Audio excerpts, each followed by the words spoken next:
How's everybody today? Okay, before we get started, I better make something clear. I guess I haven't done a very good job of it. Anyways, HAKAD means have a kick-ass day. That's all it means. It's an old term I remember from the 60s. It used to be on a t-shirt. And basically what it means, have so much fun. When you click your heels up in the air, you do it so high you kick yourself in the ass.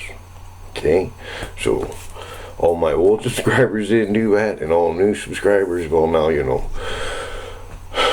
Okay, buckle up, my accomplices. I'm driving.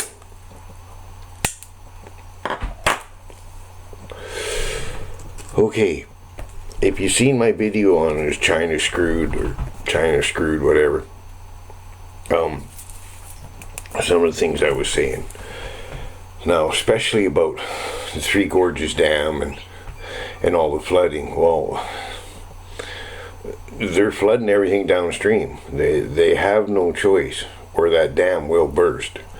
And apparently, to some guy now, I mean, you got to take everything with a grain of salt, but some scientist guy there, whatever, says the water's coming out 25 times faster than normal. So that's a pretty heavy stream, right? And all downriver, it's getting flooded bad. And like I said, when that starts to happen, right,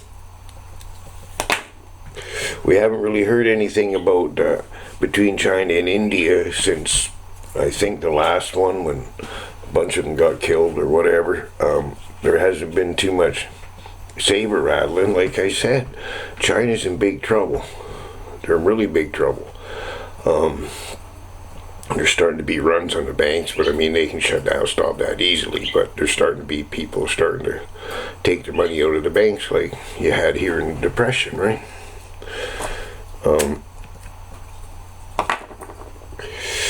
The U.S. has beefed up their Navy down there. You know, China's going to have some problems, like I said. So, I mean, and it's still raining there. It's just crazy what's going on, right?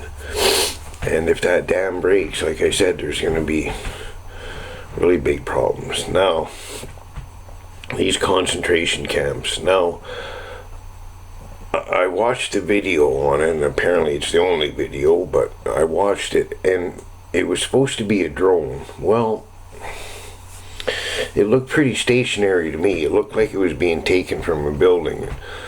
I don't know digital optics from normal optics or anything, folks, but a couple of the comments and things I listened on, because it was videos on different places, right? And it's good to look at all of them if you can. And one guy said it didn't look like digital optics, the zoom capabilities and that. I don't know about any of that stuff, but whether it's true or not, let me know.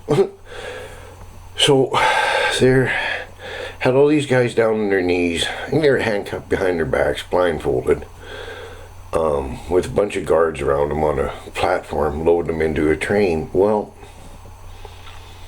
yeah, and that's probably the way to do it. I mean, if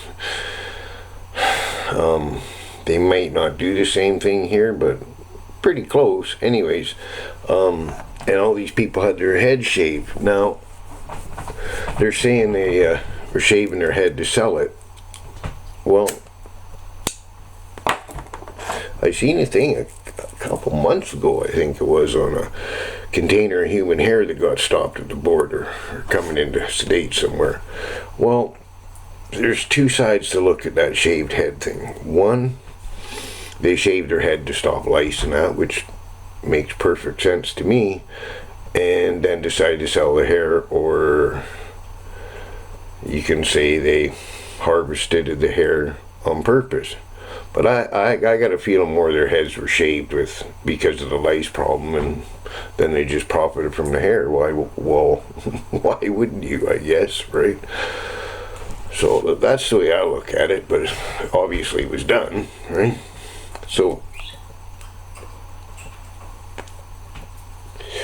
now apparently it's all the minorities, the Islamic people and that they're putting in these concentration camps and they're harvesting their organs and that. Well,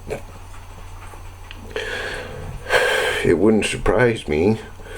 I mean, I don't know. It's quite possible, of course, because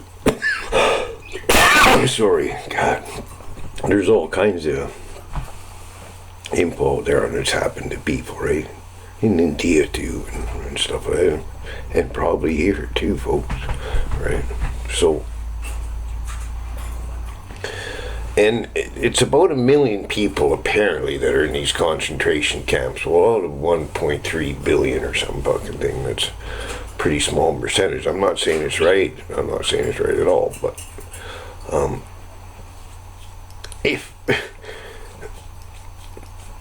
if you're gonna do stuff that they don't like there, well, you're taking your chances, I guess. Or I guess they can just take you anyways, whatever they want to do. But anyways, that's the way I seen it. And just a little observation I had the other day.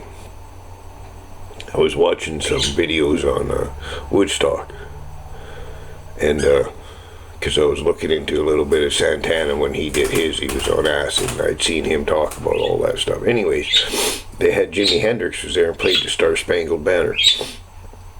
And all the people in the crowd and everything were cheering, right? And it struck me, all the people in that crowd, if they're not dead, are now grandparents of the generation we have now. So, in 2 generations, how did it change so much, folks? Right? I really don't understand that one. But anyways, it was just an observation, and I hope everybody be safe, and heck, man.